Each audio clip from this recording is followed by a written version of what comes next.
Corona फिर से नए वेरिएंट के साथ देने लगा दस्तक। भागलपुर में हुई 3 की मौत, कई कार्य हो सकते हैं बाधित। भागलपुर में बढ़ने लगे फिर से कोरोना के मरीज। भागलपुर में 29, बिहार में 338 नए संक्रमित। कोरोना दस्तक देना शुरू कर दिया है। पूरे सूबे में कोरोना के नए वेरिएंट का भी आगमन हो चुका है।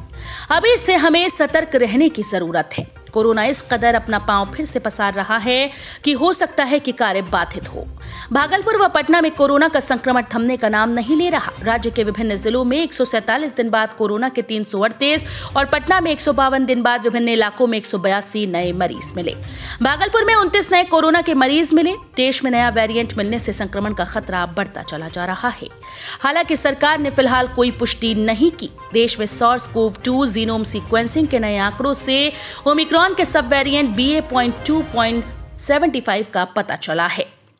वहीं बढ़ती कोरोना को लेकर अस्पताल अधीक्षक असीम कुमार दास ने कहा कि लोगों को सतर्कता बरतनी चाहिए और कोरोना को लेकर जितने भी गाइडलाइंस है उसका पालन करना चाहिए। हालांकि इस बात कोरोना का असर बहुत ज्यादा असरकारी नहीं है। उन्होंने कहा कि अभी तक कोरोना को लेकर भागलपुर में 3 मौतें हो चुकी हैं। लोग पहले भी झेल चुके हैं और पहला वेव और दूसरा वेव तो अति खतरनाक जो है साबित हुआ था। तीसरा हल्के में चला गया और चौथा वेव जो है वो भी हल्का ही है, लेकिन संख्या में धीरे धीरे बढ़ोतरी आ रही है पॉजिटिव केसेज की। जैसा कि ज़िले में लगभग शुरुआत में 2-3 केस होते थे, एक हफ्ते के बाद वो 10-12 हुए, फिर 15-20 हुए, अब 30 केस के आसपास रोज़ कोरोना पॉजिटिव निकल रहे हैं।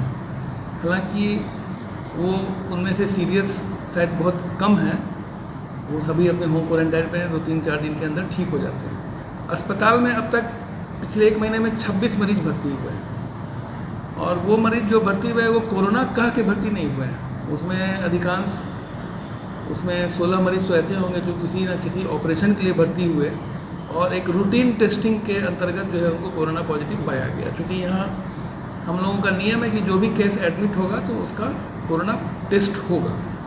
इसी प्रकार से जो और भी कुछ सीरियस पेशेंट्स जो पुराने हार्ट के मरीज हैं या सेप्टिसीमिया है या रीनल डिजीज हैं, वो लोग जब भर्ती होते हैं तो उनके रूटीन टेस्ट में उनमें कुछ पॉजिटिव आया, तो ऐसे ही लोग को पॉजिटिव मिला है।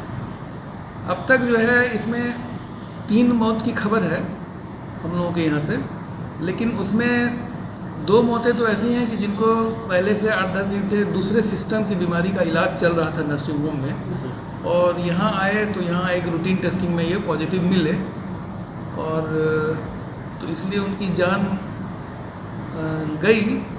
तो अब है कि ये जो हमारी टीम है गठित, वो डिसाइड करती है कि वो उसमें कोरोना का क्या इन्वॉल्वमेंट था या उसका प्राइमरी डिजीज कुछ और था। तो इस तरीके से हम देख रहे हैं कि कोई ऐसा नहीं है कि जो नॉर्मल पेशेंट हो सडनली उसको कोरोना हो गया, सर्दी खांसी या बुखार या कोई भी पेन एब्डोमेन, किसी भी तरह के लक्षण से वो भर्ती हुए हों और सीरियस होते जा रहे हों और उनकी मृत्यु हो गई हो, ऐसा अब तक नहीं हुआ है। आम जनों से क्या कहना है? आम जनों से यही कहेंगे कि आप इसको हल्के में न लें, इसके बावजूद भी कि ये जो है ज़्यादा सीरियस नहीं हो रहा है। क्योंकि कब सीरियस होगा ये हमें आपको किसी को नहीं पता है, क्योंकि कोरोना का जो बेसिक गुण है कि एक शरीर से दूसरे शरीर में जाने के बाद वो म्यूटेंट परिवर्तन होता है, जेनेटिक चेंज होता है। तो जब तक परिवर्तन अगर हल्के वेरिएंट्स बन रहे हैं तो कोई बात नहीं है, लेकिन कब खतरनाक वेरिएंट्स निकल आएंगे ये किसी को नहीं पता है और उस समय स्थिति भयावह हो सकती है। इसलिए कोरोना जब